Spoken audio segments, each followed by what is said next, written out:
All right. Good morning, everybody.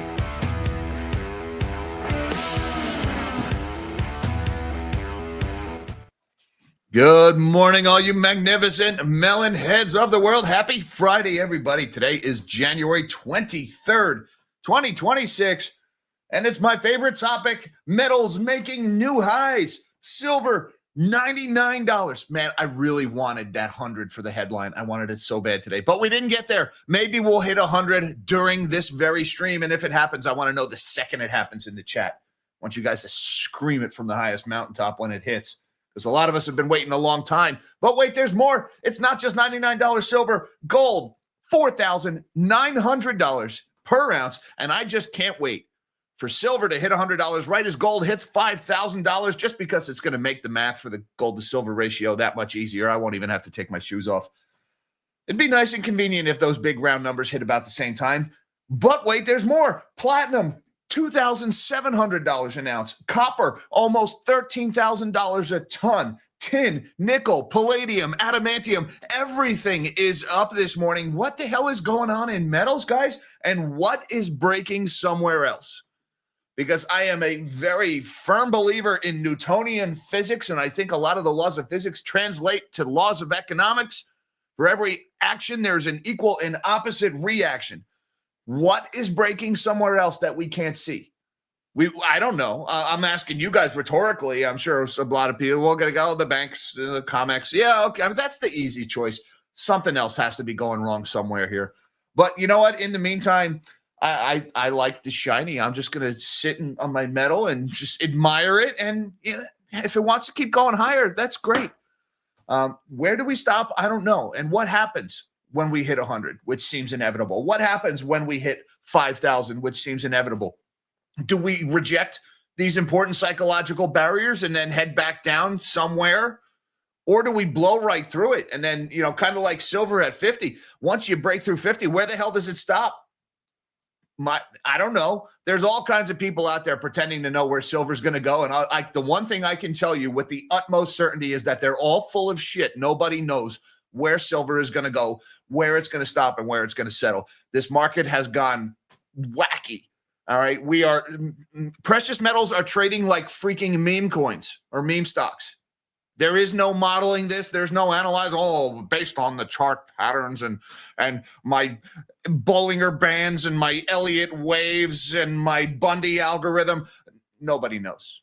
Nobody knows. They're all full of it. All right. And I'll be the first one to just tell you, I have no idea where it's going. But hey, I like the shiny. That's going on this morning. Okay, so what else is going on? A lot of other commodity stories besides all the metals are ripping here. We've got this story about Venezuelan oil and concerns that the Chinese may not get paid back for the Belt and Road Initiative, for the billions of dollars of investments that the Chinese made in Venezuelan oil, which the Chinese ain't in charge of anymore. You guys may have noticed since the whole thing with Maduro disappearing in the middle of the night. Wonder where he went.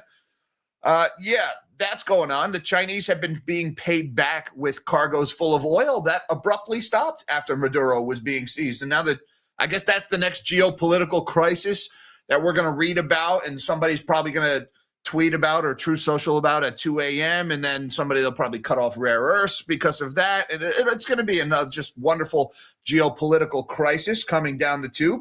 But at the same time, I shed no tears. You know, thanks for all the fentanyl precursors that you've been pumping into this country, killing us by the hundreds of thousands. Yeah, I got your oil cargoes right here. Good luck.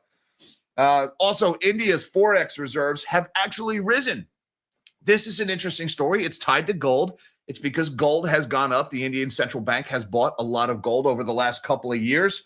But even though they have been dumping their dollars, they have been propping up the Indian rupee, which is just like one of the worst performing currencies in the world outside of, like the Turkish lira, I guess. But the Indian rupee is just consistently losing value. The Indian central bank and their finance ministry has been selling their dollars to prop up their failing currency. But even as they've been doing that, bringing down their forex reserves, the value of their gold has been going up faster. Kind of an interesting story there. And look, I know a lot of people are going to say like, oh, India is selling their dollars and try to be like the whole BRICS narrative and the world de-dollarizing thing. I think that's the wrong interpretation of this story. India is propping up their currency in the forex market because they're desperate for dollars. because they don't have enough of them. And that's what's killing their currency. It's not really a function of de-dollarizing. It's, in my opinion, showing just how important the dollar is to their currency, because everything they buy, they pay for in dollars. I mean, they tried doing the whole paying for Russian oil with rupees thing. And if you're Russia and you accepted payment for all these rupees over the last couple of years for your oil, what are you sitting on? Rupees that are worth half what they were when you got paid for them. Also going on this morning, speaking of currency intervention, we had a yen-tervention last night, or at least we think there was a yen-tervention last night. The Japanese finance ministry is being dodgy AF about it. But right around 2:40 a.m. Eastern time, we saw a big drop in the USD JPY chart, a big sudden strengthening of the yen, and it happened right around the level where the Japanese intervened last year. A lot of people think that was either the finance ministry or the central bank propping up the yen. That's another important one to keep an eye on, because there has been fireworks in the Japanese bond market this week, and there remains that risk of the rapid unwind of the yen carry trade, which I don't think is happening right now, but it's worth keeping an eye on. That is a big risk to the world economy. We got earnings from Intel. Intel stock is getting clobbered this morning, down double digits. They reported earnings that disappointed and a forecast that disappointed last night. They're having manufacturing problems that's causing margin compression. Yet that stock has absolutely ripped over the last 12 months or so. Intel CEO pulled off a pretty dramatic 180 with President Trump, who was on one day calling for him to be fired. And then on the next day, he's like, you know what? I like you, man. I'm going to buy a stake in your company. How did he do that? I don't know, a gold bar, or said something nice about him publicly. It seems to work. Whatever happened, Intel has been on a monster run. Some of that is giving way this morning after disappointing earnings. We've got kind of a funny story for you Nvidia pumpers out there. It's like front page news in all the financial outlets that China has told Alibaba and other tech firms to prep Nvidia H200 orders. At least according to people familiar with the matter. We don't know who, just a guy said a thing. And they're not saying you can order them. They're saying prep orders. And everybody's like, oh my God, my Nvidia stock's going to go to the moon. No, it's not.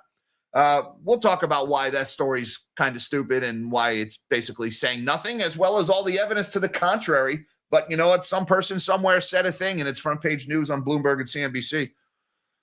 We've got mass layoffs at Amazon. They just finished laying off some 14,000 people, and now we've got a story that there could be thousands more layoffs coming at Amazon. They say, don't worry, it has nothing to do with AI. It's about culture. And I guess that's supposed to make people feel better. Yeah, sorry, we're going to shit can you. Nothing personal. Your culture sucks. Okay, thanks, Amazon. I guess that polled very well in focus groups.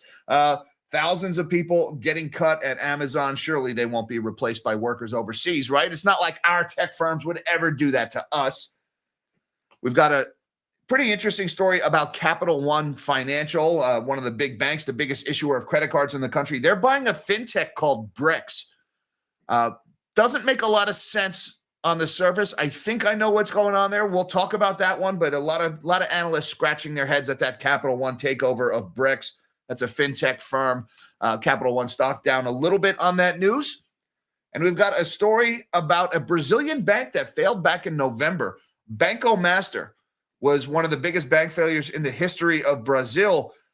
An interesting story going on now. They're looking at the civil service pension fund in Brazil, which bought a bunch of these like uninsured, unsecured, dog shit debt instruments from Banco Master. And of course, pension funds lost hundreds of millions of dollars off of this. Why is it always the pension funds? Why is it always where this toxic sludge gets parked? It is amazing. It never fails. Grandma's pension is just the preferred dumping ground for the toxic filth of Wall Street, or in this case, whatever the Brazilian equivalent is of Wall Street. Whatever it is, I'm sure it's cleanly paved. Yeah, why don't we move right on from there? How about we shrink my big melon of a head before I say something really stupid? And let's see what's going on in the world of finance this morning. Don't forget that like button and that subscribe button. For you new guys, come on back tomorrow and have your coffee with the melon heads, because we do this one every single morning. And right now, the S&P 500 is down 19 points, 0.28% in the red this morning, a little bit lower. We've got the Dow is off by 273 points, about 0.5% in the red for the Dow. And the NASDAQ is off 90 points, about 0.33% lower. So all three indexes in the red this morning. Stocks are not having such a good day. The dollar pretty much unchanged here at 98.32, which is interesting considering that sudden strengthening of the yen that happened last night. You would think a sudden strengthening of the yen would send the Dixie lower. And, well, we did see the Dixie drop. You see this big red candle here? That was the intervention. We'll see that elsewhere in the chart in just a few moments. All right, this is what happened in Japan. Let's talk about this one since we just talked about the Dixie. Yen gained sharply versus the dollar, highlighting a market on edge. The yen advanced sharply versus the dollar on Friday, capping a week of high volatility in Japan's financial markets. The currency gained as much as 0.7% to 157.37 shortly after Bank of Japan Governor Kazuo Ueda ended his post-policy decision press conference. The central bank did pretty much nothing at that conference. And as the weight of the trading day shifted from Asia to Europe, the yen had earlier weakened as much as 0.5% to 159.23. Now, that 159 level is kind of important. We'll get back to that. Finance Minister Satsuki Katayama declined to answer when asked if Japan had intervened in the market, keeping investors in the dark regarding the moment of yen volatility. We're always watching with a sense of urgency. And I just got the message. Wait for it. Is it true? Thank you, Postament. Nope, it's not true. We didn't hit it yet. At least I'm not seeing it. We saw 99.90. Postament, you're getting premature on me. All right, back to where we were. I saw some people talking about 100, but no, it has not happened yet. At least not on my charts. Maybe my chart is delayed by a few minutes. All right, where were we before I was so politely interrupted? Come on, come back to my chart. Here we go. Man, I'm losing my place this morning. Okay, the yen's proximity to the 160 level, which serves as a stark reminder of its slide against the greenback, has kept the market on alert in recent weeks. It is tempting to conclude that we may be in the early stages of an official intervention, said Valentin Marinov, strategist at Credit Agricole. The reaction is also showing how nervous the markets are when the JPY is trading so close to that line in the sand, and that line in the sand is 160 yen to the dollar. The government spent almost $100 billion on yen buying to prop up the currency in 2024. On each of the four occasions, the exchange rate was around 160 yen to the dollar, setting that level as a rough marker for where action might take place again. And you can see that in the chart. As soon as you approach that 160 level, these are 1 minute candles on USD JPY, the number of yen it takes to make a dollar. So if you see this chart falling, that is the yen strengthening. If you see it rising, that's the yen weakening. And at 2:42 a.m. roughly, we got this big red middle finger from the yen here. We were sitting around 159.2, dangerously close to that 160 line in the sand. And then somebody in the finance ministry or the BOJ said, enough, let's dump some dollars and buy us some yen. And that's what sent this chart down much, much lower. Now, we're already back up to 152.2. We went as low as 157.3. So this wasn't a massive intervention, but a lot of people have been calling for that. Let's change this back to daily candles so you can kind of see the yen has been weakening rather dramatically pretty much since the middle of last year, since Liberation Day, when we went as low as 139.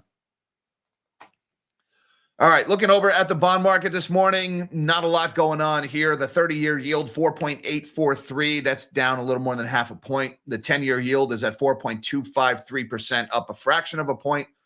The 2-year at 3.617, also up a fraction of a point. And the 1 month is higher by 1 basis point at 3.691. Looking over at Bitcoin, we are in the red again, pretty much unchanged from yesterday at $89,367 for Bitcoin. That's as priced on Coinbase. But all the action, once again, is on the commodities board here, guys. We still don't quite have that hundo. We don't quite have it. Let's start with gold. $4,940 for spot gold. That's up by about $4, 0.08% this morning. We hit an intraday high of $49.67. On the COMEX, February gold futures are 49.41. That's up by 28.5 bucks, or about 0.6%, after hitting an intraday high of 49.69.69. Looking over at my favorite of the shiny, spot silver, 99.47.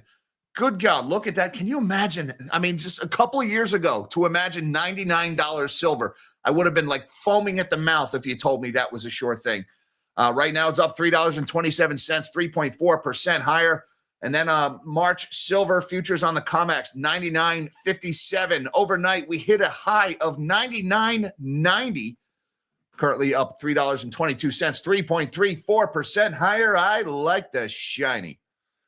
Copper is up 2.25% to $5.91 on March COMEX futures. We've got an article about copper in just a moment here. Platinum, big numbers for platinum, 27.02 for April platinum futures, up 125 bucks, 4.8% higher. Palladium's along for the ride, up 4.3%. Crude oil's up 2.6% at $60.91 for March WTI futures. And the Widowmaker trade continues this morning. Natural gas is higher as well, up another 30 cents or 6% higher at $5.35 for February natural gas futures. Beware the Widowmaker trade, guys. And, well, if you haven't prepped for this storm, what are you waiting for? This is going to be a nasty one. And on the subject of that storm, guys, I wonder, what are we going to be talking about when we wake up Monday morning after this storm hits, when we spent the last few years making our power grid even more vulnerable than it already was? I wonder, what is the narrative going to become Monday morning? Because I think a lot of people are going to wake up without power. And, well, if the chatbots are still working, then somebody's going to have to answer for that. Let's just put it that way. In the meantime, I got the silver chart up here just because, man, I like to look at that silver chart. Look at this, 99.47. And again, that whole commentary, guys, about like what is breaking somewhere else. This doesn't happen to precious metals without some consequence somewhere. Something is broken. If you know what it is, shout it out in the comments. I do not know, but man, I like to look at that chart. Same thing with gold. And guys, precious metals, look, I love stacking metals. I own some metals. I own some mining companies. I love to see this chart moving higher. I'm making a lot of money here, but it's not supposed to work like this. Gold isn't supposed to do this. Look at what gold has done since 2023. This cannot be good for the average person. It's very good for Jack, but it's probably not good for the average person. I just don't know what that is. I don't know what form that's going to take. But in the meantime, guys, 5,100 is just about to come over there, just over the horizon. But we're not there yet. I'm seeing some comments coming in about $100 silver. Guys, I'm not yet seeing it on the real-time commodities board. So be cautious about inflated spot silver numbers being used on certain websites. Let's just throw that out there. Copper nears 13,000 as Trump jabs at allies and Fed boost metals. Oh, Trump's jabs at allies and the Fed boost metals. You know, this is Bloomberg, and so, you know, if you put on your orange-colored glasses and you get your TDS kicking, everything looks like a Trump story. And for sure, Trump is contributing to this. His attacks on the Fed, yeah, that's making things worse. But, you know what, the Fed is also making things worse. And jabs at allies. Nobody's out there like, oh, my God, he said a thing about Greenland. I better go buy copper. Nobody ever. That being said, what President Trump is doing, his actions, and I would more focus on what he did in Venezuela. The world is being divided in half, right? You've got East and West. You've got China and the U.S. Europe kind of caught in between, trying to play both sides. They won't be able to do that forever. But this story and the next one kind of feeds into this whole commodities war that is brewing between East and West. Copper climbed towards $13,000 a ton, rising along with other metals in a rally fueled by a broad investor rotation away from currencies and sovereign bonds. The industrial metal advanced as much as 1.8% on the London Metals Exchange, while nickel and tin jumped more than 3%. President Trump's shakeup of the geopolitical order and renewed attacks on the Federal Reserve are spurring a flight to safety. While that would normally mainly benefit gold and silver, the impact has recently been spilling over into base metals. That's adding further impetus to copper, which has been on a tear since the middle of last year on major mine disruptions, booming demand from electrification, and a surge in shipments to the U.S. ahead of possible tariffs. All of those things are absolutely contributing to higher copper prices here. While benchmark copper prices rose, spreads between different contracts continued to loosen on the London Metals Exchange as deliveries to warehouses in the U.S. and Asia helped ease pressure on buyers after a sharp squeeze earlier this week. So this is important here, that paragraph that they just said, spreads loosen, that's widening. That is a sign of an illiquid market. London Metals Exchange spreads were widening. Deliveries from London into the U.S. and Asia, that's something we've seen in silver markets. You get these geographic dislocations in price, these big arbitrage opportunities open up, and metal starts crossing borders. We saw it with silver ahead of the tariffs as silver fled from London into the U.S. Remember, there was a lorry in the bullion yard. Anybody remember that story with the LME guys or the LBMA guys? Then in October, we had this big backwardation. That metal started flowing back to London from New York. Copper's doing the same thing here. Spot copper traded at a discount to the LME's 3-month benchmark on Thursday in a market structure known as contango, pointing to improving supply conditions. That was a sharp shift from Tuesday when it was more than $100 in backwardation, the opposite market pattern signaling tightness. So we had the copper market went deep into backwardation earlier this week. Metal started moving, relieved that supply stress. We're seeing this more and more with increasing frequency, varying degrees of severity, but we saw it with silver. Now we're seeing it with copper. India's forex reserves gained by the most since March, boosted by gold. This is pretty interesting because these forex reserves should be going lower because India has been dumping them to support their currency, but gold has been ripping so much that it's more than offset that. A rally in gold prices and a gain in the value of non-dollar assets helped India's foreign exchange reserves rise by the most in over 10 months, data from the central bank showed on Friday. India's forex stockpile rose by 14.17 billion, the most since early March last year, to 701.4 billion in the week of January 16th. The gains come despite currency intervention by the central bank to support the rupee, which is the worst performer in Asia in the month so far. The rupee fell to a fresh record low on Friday, declining by as much as 0.4% to 91.97 per dollar. The country's holdings of long-term U.S. debt have dropped to $174 billion, down 26% from a 2023 peak, according to U.S. government data made available last week. Treasuries now account for 1/3 of the nation's foreign exchange assets, according to the Reserve Bank of India, compared to 40% a year prior. All right, so technically, India is dumping our debt. And I know a lot of you guys are going to be like, de-dollarization, the changing world order, like easy answer without thinking too hard.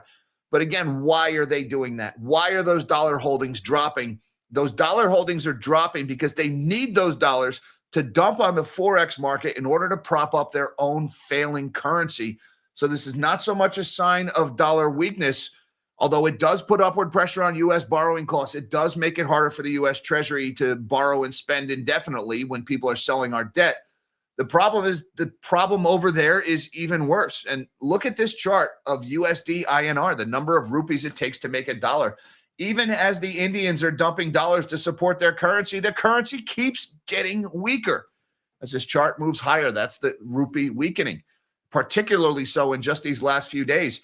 And again, everybody's like, yeah, the world is de-dollarizing. The Indians are buying Russian oil and they're paying in rupees. Well, look at this chart. What do you think has happened to the value of those rupees that the Russians have been sitting on with no idea what to do with because Russia doesn't import anything from India? And so the Russians are getting their clock cleaned here by trading oil in rupees. And if they're also eager to de-dollarize, why don't they just trade in something else? Well, they can't agree on what that something else is. It's too clumsy and clunky to just move barges full of gold back and forth between India and Russia. That's slow and expensive.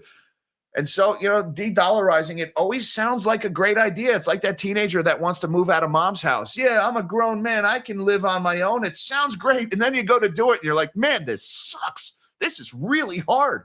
De-dollarizing is the same, and this chart shows it.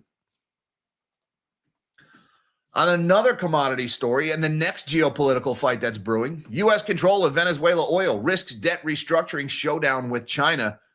At some point, we're going to get a 2 a.m. True Social post about this. I just know it's coming. U.S. control of Venezuela's oil exports has ensnared barrels that had been servicing debt to China, lining up another potential showdown between the two superpowers that could further complicate the South American country's path out of default. Around a tenth of Venezuela's $150 billion foreign debt pile is estimated to be loans from China that the OPEC member was paying in oil cargoes. That is until the U.S. seized Venezuelan President Nicolas Maduro earlier this month.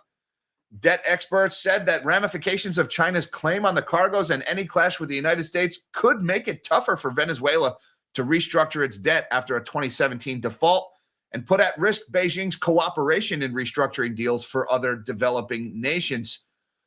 The fact that now America is controlling all the finances into and out of the country, this seems to be unprecedented to me, that we're going to have such entanglements, such opacity about the finances of a government, said Christopher Hodge, chief economist at Natixis and a former U.S. Treasury official. While Washington currently controls only oil sale proceeds, Hodge noted that these are Venezuela's main source of revenue. So yeah, other than the oil, Venezuela's economy is free to do whatever it wants. There isn't much economy outside of oil in Venezuela. So that's probably the next thing the U.S. and the Chinese will be bickering over. We all look forward to that. Also, going on this morning, wait, real quick, before we get into Intel, let's check. Do we have it yet? Nope, we still don't have it. I'm seeing all kinds of posts, but we still do not have it yet. All right, let's go back to Intel. Intel tumbles after manufacturing snags bedevil comeback. I just hate when my comebacks are bedeviled by manufacturing snags. Intel shares plunged about 13% in pre-market trading after CEO Lip-Bu Tan gave a lackluster forecast and warned that the chipmaker was struggling with manufacturing problems.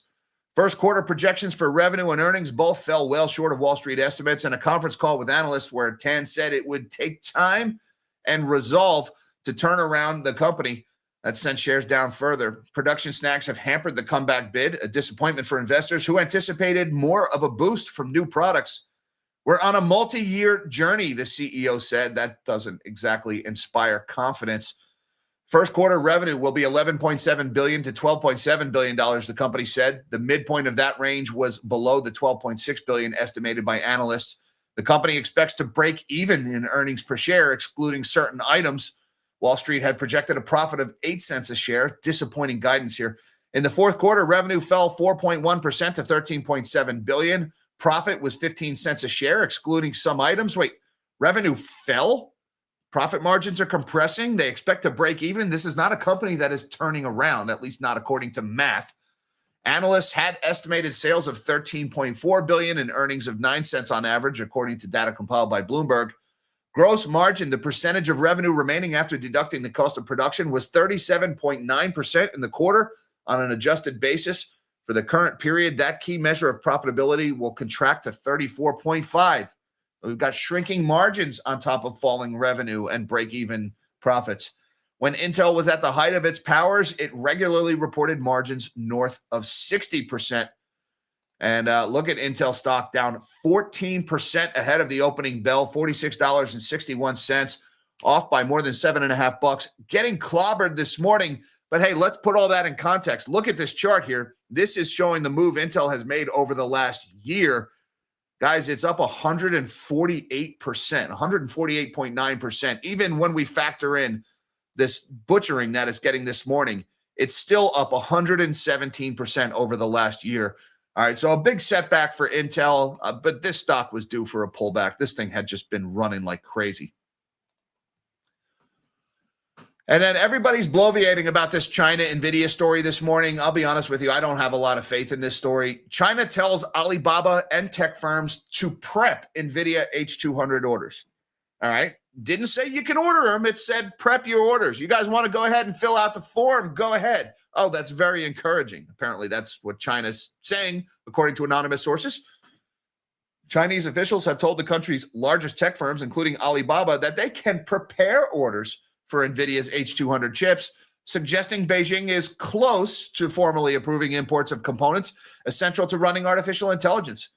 Regulators have recently granted in principle approval for Alibaba, Tencent, and ByteDance to move to the next stage of preparations for purchases people familiar with the matter said. Okay, could we put a few more wishy-washy qualifiers on there? We're cautiously optimistic. Maybe someday we have a path to one day maybe having a deal. So if you want to go ahead and start like putting your name on the form, you guys are cool if you want to do that. That's very big news this morning. The companies are now cleared to discuss specifics. Oh, you guys could go ahead and talk if you want, such as the amounts they would require, the people have said, asking to remain identified, of course, anonymously sourced. Beijing will encourage companies to buy a certain amount of domestic chips as condition for approval, according to the people, though no exact number has been set. Beijing's guidance to its largest tech firms runs counter to reports in recent weeks that the government was blocking H200 shipments. Last week, the Financial Times reported suppliers of parts for the chip had paused production. Representatives for NVIDIA declined to comment, while the Commerce Ministry didn't respond to a faxed request for comment. Who uses fax machines, by the way? But I digress. Alibaba, Tencent, and ByteDance representatives did not respond to requests for comment. Now, let me just tell you one other thing about why I think this story is a bunch of manure. China tells Alibaba, you can go ahead and prep your orders. You guys remember the story we were talking about yesterday at the end of the stream? Alibaba is in the process of IPOing their own in-house chip production company. Why would they move forward with purchases of 2-generation-old hoppers from NVIDIA when they're currently IPOing their own chip manufacturer? Everybody's making a big deal out of this story in the press. NVIDIA's up 1.4%. Pump my bags, pump my bags. Honestly, I think this is a non-story until we hear otherwise. NVIDIA shares $187.39. Full disclosure, I am personally short NVIDIA. Meanwhile, we got this one going on. Amazon reportedly to announce a second wave of job cuts. They just slashed 14,000 positions in October, and there's more coming. Amazon workers are bracing for another round of massive job cuts, with the company reportedly expect to announce those cuts as soon as next week. Some 14,000 corporate positions could be cut, starting possibly as soon as next Tuesday, Reuters reported, citing sources. The report says the latest cuts are part of a plan to eliminate 30,000 corporate workers. Amazon announced job cuts of 14,000 back in October, which the Mag 7 tech company said were needed to help it prepare for changes from artificial intelligence. Though Andy Jassy, CEO of Amazon, told analysts during a subsequent earnings call that those cuts were more about culture and not due to AI. Yep, it's your culture. Sorry, Jack, we have to let you go. It's your shitty haircut and music that you listen to. That's why we got to fire you. It's got nothing to do with AI or replacing you with an H-1B visa or call centers in Mumbai. No, your culture just sucks, Jack. All right, I kind of like my culture, but hey, that's just me. More layoffs by the thousands from our big tech benefactors. Also going on this morning, Capital One is buying startup Brex for $5.15 billion in credit card firms' latest deal. Pay attention to that $5.1 billion number. That's important. Capital One said Thursday it was acquiring payment startup Brex for $5.15 billion, the latest splashy deal undertaken by bank CEO Richard Fairbank. The firm, which disclosed the acquisition in its fourth quarter earnings statement, said the purchase is made of 50% cash and 50% stock. Brex was previously valued at $12.3 billion. Wait a minute. Capital One is buying them for $5.1 billion, and at the end of 2023, they raised money at a $12.3 billion valuation. Capital One is buying a company that has seen its valuation cut in half in 2 years. What the hell? This is a Fintech company, I guess. Fairbanks said that Brex pioneered the melding of corporate cards, banking, and spend management software. They have taken the rarest of journeys for a fintech, building a vertically integrated platform from the bottom of the tech stack to the top.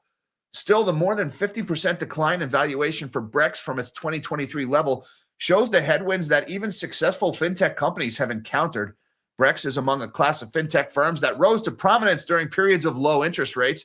It was known initially as a startup that made loans to other startups via its cards, but the company expanded beyond technology into other sectors and now services larger established firms, startups like Robinhood, Zoom, and Anthropic. Also not mentioned in this article, Brex is making inroads into stable coins and credit cards, i.e. instantaneous settlement of credit card transactions in stable coins, I don't know if that's what Capital One is after here, to be honest with you. I don't know what the hell Capital One is up to, buying this company that is just absolutely a dying company. And the company CEO is even saying it here. We didn't have to pursue this acquisition. Our growth was incredibly strong, said Brex CEO Pedro Franceschi in an interview. Yeah, you did have to pursue this acquisition because your valuation had been cut in half in 2 years. Your company was dying. And the fact that you're saying we didn't need to do this acquisition is why I know you needed to do this acquisition. I don't know what's going on with this deal, to be honest with you. Maybe we'll figure it out eventually. For now, Capital One shareholders not really enjoying this announcement, down 4%, $226, off by about $9 for Capital One shares. And Brazilian police target pension fund as Banco Master probe grows. It's always the pensions. Always has to be the pensions. I'll be honest with you guys. I didn't even notice this story. Apparently, a big bank had failed in Brazil back in November. I'm sorry I missed that one. Brazil police started probing a Rio de Janeiro civil servant pension fund and its investments in Banco Master, marking the newest phase of an investigation into what could be the country's biggest bank fraud ever. Federal police on Friday served 4 seizure warrants over alleged irregular financial operations, exposing the fund's patrimony to elevated risk that was incompatible with its purpose, according to the statement. The Rio Fund invested around 1 billion reais in financial letters issued by Banco Master, which are a kind of instrument that is not insured by the country's deposit insurance system, known as the FGC. Those operations were made between November of 2023 and July of 2024. So this Rio pension fund bought $189 million of unsecured garbage IOUs from this now failed bank. Now the cops are digging through the paperwork at the pension fund. All right, Rio's pension fund. Are you ready for this name? Fundo Único de Previdencia Social do Estado de Rio de Janeiro. That's a mouthful. Maybe want to think about shortening that up, or how about an acronym even? But for now, this pension fund, which I can't help but be reminded. You guys remember the Latin news reporter from Married with Children? Miranda Veracruz de la Hoya Cardenal. Yeah, that reminds me of that when I read that name. All right, but I digress. The pension fund didn't immediately answer phone calls and emailed requests for comment. The fund said in December it received a legal decision allowing it to keep collections from payroll loans Banco Master made to civil servants. Friday's police operation represents the latest twist in the downfall of Banco Master, which was liquidated by Brazil's central bank in November and is facing allegations of fraud in its assets. The case could be the biggest banking scam in the country's history, Finance Minister Fernando Haddad said earlier this month. The biggest financial fraud in the history of Brazil, and pension funds, civil service pension funds, are front and center. Oh boy, gotta love it. All right, we're going to do this pretty quick too, guys. We got some inflation data yesterday. PCE inflation came in at 2.8% year over year, essentially unchanged from September, up from October. Inflation's not going down. I think we all know that. It's also not rising according to this data. That is highly suspect, because ever since the government shutdown ended, the data has just been really, really sus. It just does not smell right. That being said, PCE inflation certainly not trending in the right direction. Even as the Fed cuts and the Fed prints, we still have 2.8% inflation. And they tell us their goal is 2%. Keep up the bad work, Federal Reserve. You guys are just doing a great job making us all poor. Hey, I just want to say thank you very much to the Nacho Man, who says he's first, and you were. Nacho Man gets the cookies this morning. Thank you so much, Nacho Man, for supporting the channel, as well as Big Mouth Barry, who's been a member for 2 months. He says, why does it feel the poo is going to hit the fan? Well, the pile of poo keeps getting bigger. The fans keep blowing harder. Yeah, it's going to happen at some point. And looking at gold and silver, I mean, as nice as it is to see the shiny going, that is some S hitting some F there somewhere else. Barry, I don't know where it is. I don't know what this equal and opposite reaction is somewhere else, but it's coming.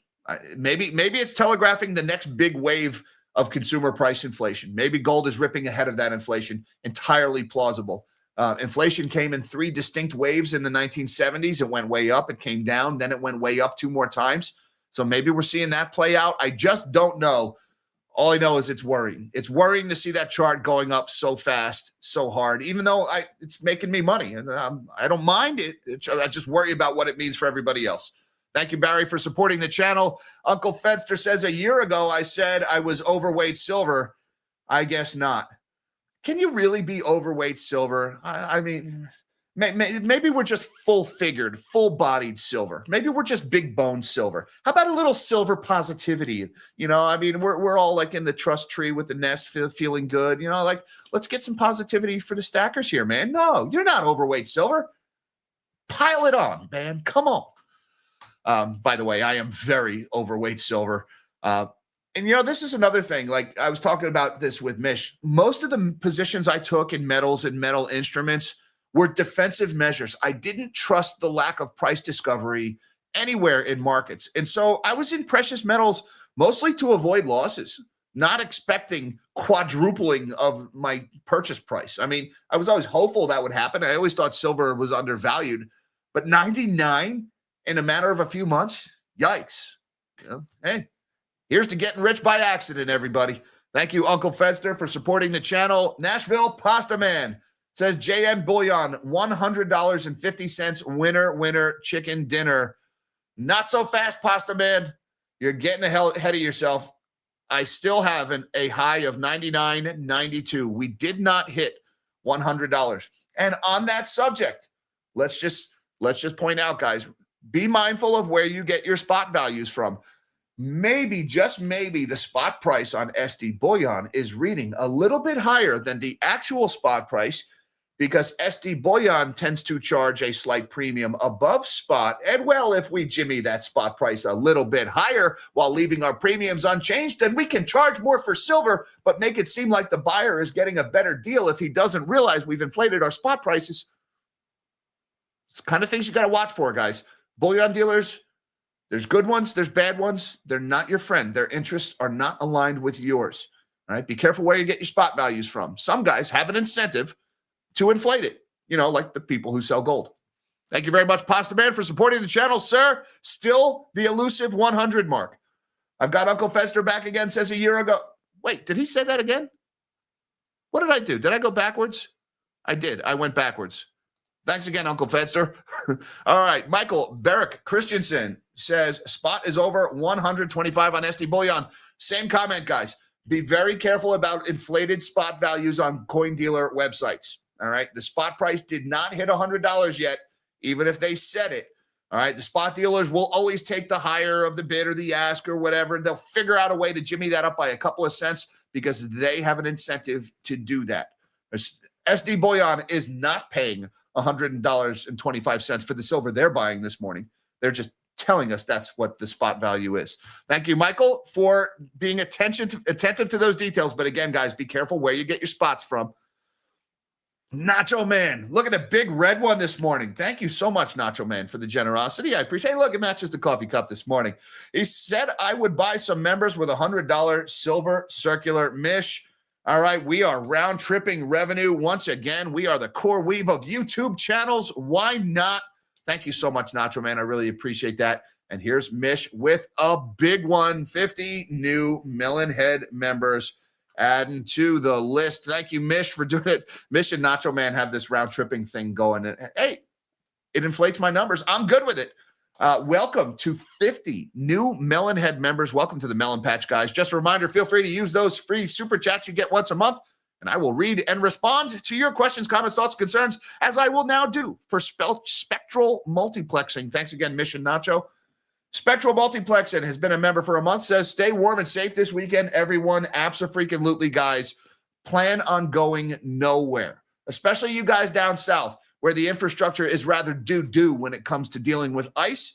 I'm looking forward to doing a whole bunch of nothing this weekend, staying warm and toasty inside the house. Have your backup plans, guys. Power grid is not any more reliable than it used to be. If anything, it has gotten worse, and there's going to be a lot of load on the grid this weekend. It's going to be rough. In particular, you guys in New England, Northern Virginia, and Texas.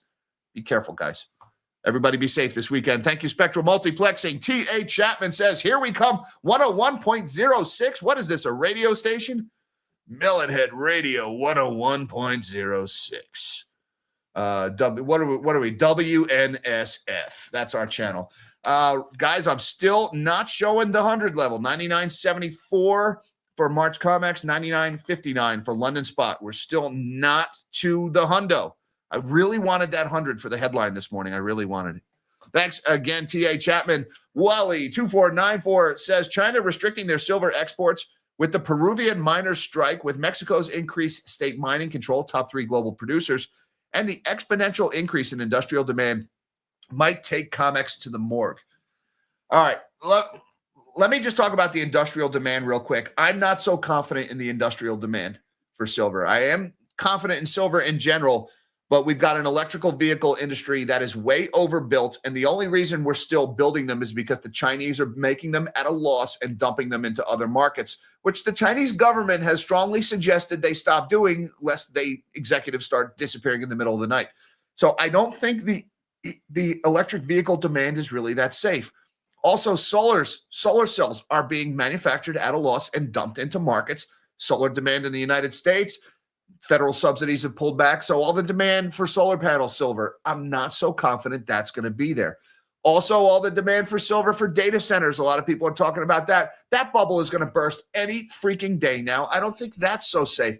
So be cautious about that, like crazy demand for industrial silver. Every industry that is heavily reliant on silver has serious risk of demand destruction coming in the near future. That being said, all the supply side things you listed there, absolutely. The mines, especially the copper mines, a lot of silver comes from copper mines, not dedicated silver mines. So these higher prices we're seeing for silver will not result in significantly higher silver production because there aren't many silver mines. Most silver that comes out of the ground is found at mines looking for other things. And copper, despite higher copper prices, all these reasons that Wally is listing, the miner strikes, the nationalization of resources, the collapses in Indonesia, all things that are going to limit copper supply and limit silver supply coming out of the ground. So I can definitely get down with the supply side arguments here, Wally. The demand side, I'm a little skeptical of. One last thing to keep in mind is recycling supply. I think there's going to be a lot of recycling supply hitting the market this year because, look, the refiners are turning away 90% junk silver right now. That means the refiners are operating on 3.9 fines at capacity. They can't melt it down anymore, any faster. They're already running around the clock. All right, that means there's going to be more COMEX good delivery bars from recycled material, like small stuff like this that you sold to a coin shop, and then the coin shop sold it to the refiner. That's going to get eventually melted into COMEX good delivery bars. So that will be some new supply that hits the market this year. I don't know how big that's going to be, but it's going to be bigger than last year. So that's one to watch out for. Thank you very much, Wally, for the generosity and the discussion on silver supply and demand. T.A. Chapman is back again, says, looked at the K-shape of the S&P's consumer sentiment, and it makes me think that the rich don't have anywhere else to buy for good gains, silver.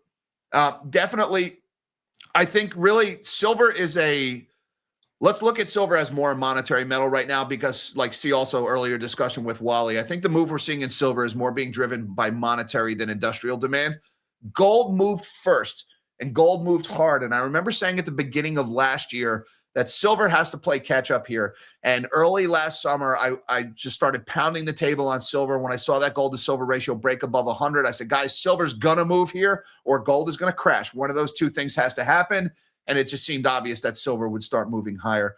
So I think the big move in silver is being driven more by monetary demand. It's more of a gold thing, but the silver market is much less liquid. And so the move has been more sudden and more violent in silver. And of course, if you factor in price suppression and, over levered paper mechanisms failing, you end up with a short squeeze and it just goes cuckoo. So absolutely, the rich don't have anywhere else to put money for good gains. I would distill that down further and say there is a flight of capital out of sovereign debt like government bonds and into precious metals right now because of the prospects for negative real yields, i.e. interest rates that don't keep up with the rate of inflation for the foreseeable future. I think that problem's only going to get worse. And that is the big underlying factor driving gold higher. And I think gold going higher is the underlying factor driving silver even higher, even faster. Thank you, T.A. Chapman. Nostradamus Silver medals for the win. Thank you, Nostradamus. Appreciate that very much. Checking in again. Still no hundo for silver. I guess we might have to wait on that one, fellas. Thank you, Nostradamus. Nostradamus. I don't know if I said that right. Burnt Branch Creek Bees. All right. That took me a while. Thanks, Bert. Burnt Branch. We're going to call him Burnt. Bert and Ernie bought Silver Eagles for $5 in 1987. Been buying ever since. Well, Bert, can I call you Bert? I'll gladly give you $6 for those Eagles. What do you say? Can we make a deal? Hey, I just throw it out there. I took a shot. $5 for Eagles. Man, some of you OG stackers, you guys have been patient. The patience of a saint. I love to see the old school stackers. You guys who are sitting on those monster piles that you bought in single digits. Been mocked your whole life. Everybody's been saying you're weird, the weird guy with his medals. Look at you now. You knew it was coming. God bless you. I love to see it. Shout out to all my OG stackers out there. I wish I was among you. I wish I was one of the guys buying in the single digits. Good God.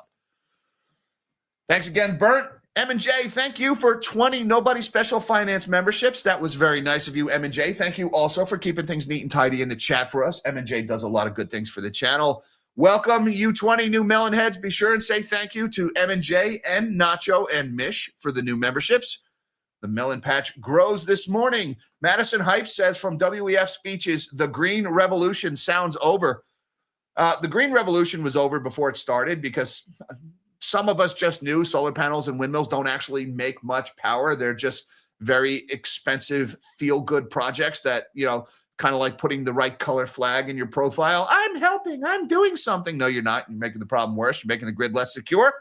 That being said, yeah, you don't hear a lot about the climate these days, do you?